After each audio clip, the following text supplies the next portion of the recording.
Assalamualaikum warahmatullahi wabarakatuh. Hablum minallah, hablum minan nas. Yang saya hormati Ibu Bening Kambuna dan juga Bang Daniel dari PT QHSSE Indonesia dan rekan-rekan semua yang saya banggakan. Saya Mubi Syahirul Alim dan juga rekan saya Muhammad Ikramullah. Kami dari kelompok 3 akan menjelaskan tentang metode TERP atau Technique for Human Error Rate Prediction Center. Nah, adapun outline yang akan kami bawakan, yang pertama ada definisi, yang kedua ada manfaat, yang ketiga ada jenis-jenis, yang keempat cara membuat, yang kelima cara interpretasi, yang keenam penerapan. Masuk ke poin 1 yaitu definisi metode TERP. TERP, Technique for Human Error Rate Prediction, merupakan metode untuk memprediksi probabilitas kesalahan manusia dan mengevaluasi degradasi mesin sistem yang dapat disebabkan oleh kesalahan manusia atau hubungan dengan peralatan, prosedur, atau sistem lain dan karakteristik manusia yang mempengaruhi sistem. Menurut Swain 1983. Nah, kemudian masuk ke metode yang kedua, yaitu manfaat metode TERP.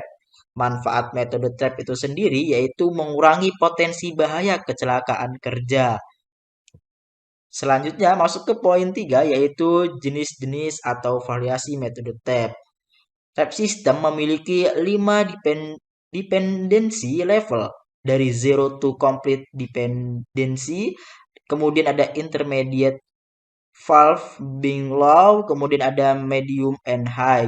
Nah, di PPT kami sajikan yaitu variasi dari metode TEP itu sendiri. Bisa dilihat oleh rekan-rekan semua. Selanjutnya akan disambung atau akan dijelaskan oleh rekan saya Muhammad Ikramullah. Assalamualaikum warahmatullahi wabarakatuh. Di sini saya akan melanjutkan presentasi terkait cara pembuatan TERP, di mana yang pertama dilakukan penentuan kegagalan sistem. Penentuan kegagalan ini termasuk fungsi sistem di mana kesalahan manusia memiliki kemungkinan lebih besar untuk mempengaruhi kemungkinan terjadinya kesalahan. Di mana yang berkaitan dengan pengaruh probabilitas kesalahan. Dari sistem yang terkait tersebut kepada risk assessor, operasi yang ada ini jadi bukan sesuatu yang berbahaya ataupun ternyata sudah ada pada pengukuran perhitungan K3. Lalu yang kedua, identifikasi dan menganalisis operasi manusia dan hubungan dengan tugas dan fungsi. Tahapan proses ini memerlukan tugas yang komprehensif dan analisis kesalahan manusia. Dengan dilakukan pencatatan secara rinci dan menganalisis semua operasi yang berhubungan dengan manusia. Mengidentifikasi kesalahan manusia yang dapat terjadi dan cara pemulihan kesalahan dengan relevan. Yang ketiga, analisis daftar tugas dan mengurutkan elemen dan informasi diskret yang diperlukan oleh operator tugas. Setiap langkah tugas, kemungkinan kesalahan terjadi dipertimbangkan oleh analisis dan didefinisikan dengan tepat. Inventory secara visual dapat menampilkan semua peristiwa yang terjadi dalam suatu sistem.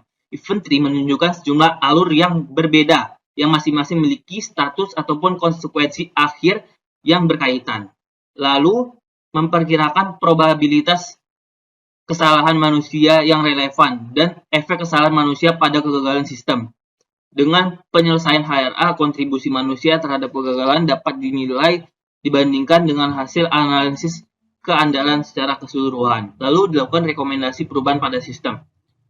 Rekomendasi ini dapat dilakukan penghitungan ulang probabilitas kesalahan sistem. Setelah dilakukan kontribusi faktor manusia diketahui, analisis sensitivitas digunakan untuk mengidentifikasi bagaimana resiko tersebut dapat ditingkatkan dan dapat direduksi HEP. Lalu penggunaan saving factor untuk melengkapi analisis tugas. Penggunaan teknik ini untuk memperhitungkan pengaruh spesifik ditemukannya sebagian besar metode HRA. Lalu cara pembuatan menurut Swain 1983, yang pertama langkahnya yaitu mengunjungi pabrik produksi dan melakukan analisis tugas.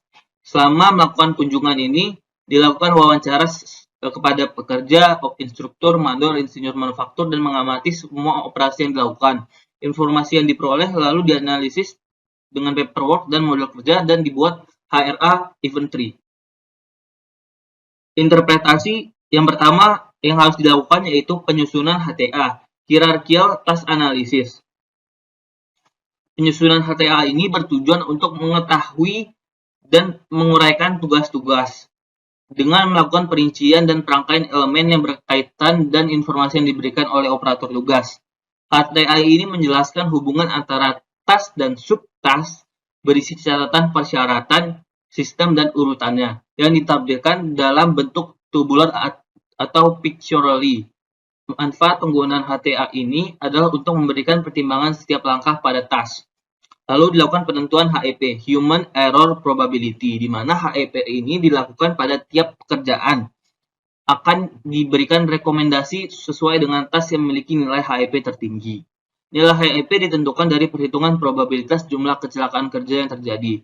Penyusunan HRA, Human Reliability Analysis Inventory, di mana Human Reliability Analysis adalah metode untuk penilaian kualitatif ataupun kuantitatif dari probabilitas dan efek dari tindakan manusia yang tidak aman. Penyusunan HRA inventory ini adalah untuk mengetahui task yang memiliki nilai HEP tertinggi pada masing-masing variabel.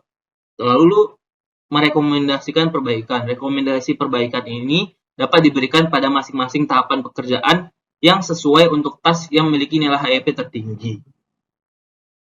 Adapun contoh penerapan TERP yaitu teknik Human Error Rate Prediction, yaitu pada analisis human error pada pekerjaan gerinda menggunakan metode TERP pada studi kasus pekerjaan workshop di perusahaan peleburan baja. Hal pertama yang dapat dilakukan adalah tahapan identifikasi awal, di mana berdasarkan data kecelakaan pada perusahaan tahun 2012 hingga 2016, sebagian besar kecelakaan disebabkan oleh human error. Dengan pekerjaan yang sering mengalami kecelakaan adalah gerinda dan gas cutting, dan pengamatan di lapangan. Identifikasi masalah ini dilakukan melalui wawancara awal kepada operator dan pekerja di lapangan. Pembuatan HTA merupakan tahapan awal untuk mengetahui dan mengurangi tugas yang dikolaborasikan oleh peneliti, operator, ahli K3, dan dokumen yang bersangkutan, dan diperlukan juga expert judgment pada pekerjaan HTA ini. HTA dibuat berdasarkan work instruction ataupun SOP gerinda dan pengamatan ketika pelaksanaan dilakukan.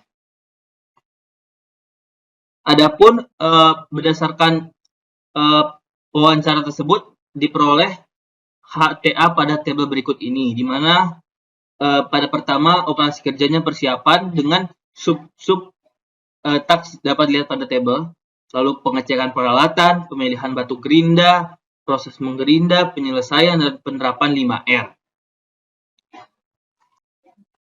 Tahapan kedua yaitu tahapan identifikasi Human Error Probability, di mana tahapan ini dilakukan perhitungan dengan rumus TERP untuk mengetahui seberapa besar kesalahan yang teridentifikasi dari setiap tugas dan subtugas dengan rumus sebagai berikut. QI sama dengan 1 minus 1 min FI PI pangkat NI, di mana perhitungan yang diperoleh dari kuesioner dilambangkan dengan FI, sedangkan probabilitas kecelakaan yang terjadi adalah PI.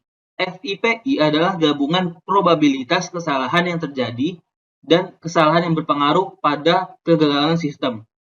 Sedangkan NI adalah jumlah variabel dalam kuesioner.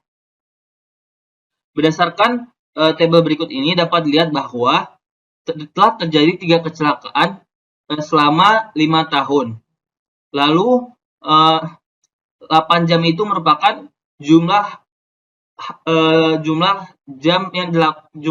pekerjaan yang dilakukan dalam jam selama 8 jam. Sebanyak 5 hari dalam 1 minggu. 1.210 hari merupakan jumlah jam dalam hari dalam setahun pekerjaan yang dilakukan, sehingga didapatkan nilai PI sebesar 0,00309992. Dan diinput hasil dari nilai FI dan PI dimasukkan untuk memperoleh nilai QI. Diperoleh nilai QI sebesar 0,0929. Berdasarkan perhitungan sebelumnya, diperoleh data-data dan dibuatlah tabel seperti pada slide berikut ini, di mana terdapat 6 variabel dengan uraian task sebagai berikut. Yang memiliki nilai HEP tertinggi yaitu pada variabel kedua ketiga, untuk uraian tas 3.6, memastikan RPM batu gerinda lebih besar dari RPM mesin gerinda, yaitu sebanyak 0,001487. Lalu dilakukan tahapan konstruksi HRA diagram peristiwa, di mana pada diagram peristiwa ini memiliki dua garis, yaitu sukses dan gagal, di mana garis sukses diperlihatkan pada garis menurun serong ke kiri, sedangkan garis gagal ditunjukkan garis menurun serong ke kanan. Garis kanan dan kiri harus berjumlah 1. Pada gambar diketahui bahwa nilai HEP tertinggi ini ada pada taksi 1.2, yaitu pemakaian sarung tangan. Dan keempat kegagalan yang terjadi ini pada tas tidak saling berhubungan dan memiliki hubungan yang seri. Lalu tahapan selanjutnya yaitu rekomendasi. Rekomendasi ini diberikan ketika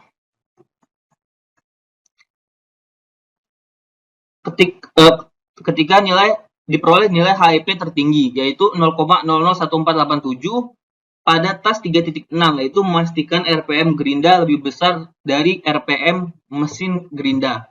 Hal ini mengindikasikan bahwa para pekerja workshop di perusahaan ini memiliki kelemahan pada kegiatan observasi sebelum melakukan pekerjaan. Lebih sering hal ini disebabkan oleh pekerja yang tergesa-gesa, lalai maupun tidak mengetahui tahapan pekerjaan karena work instruction yang kurang lengkap.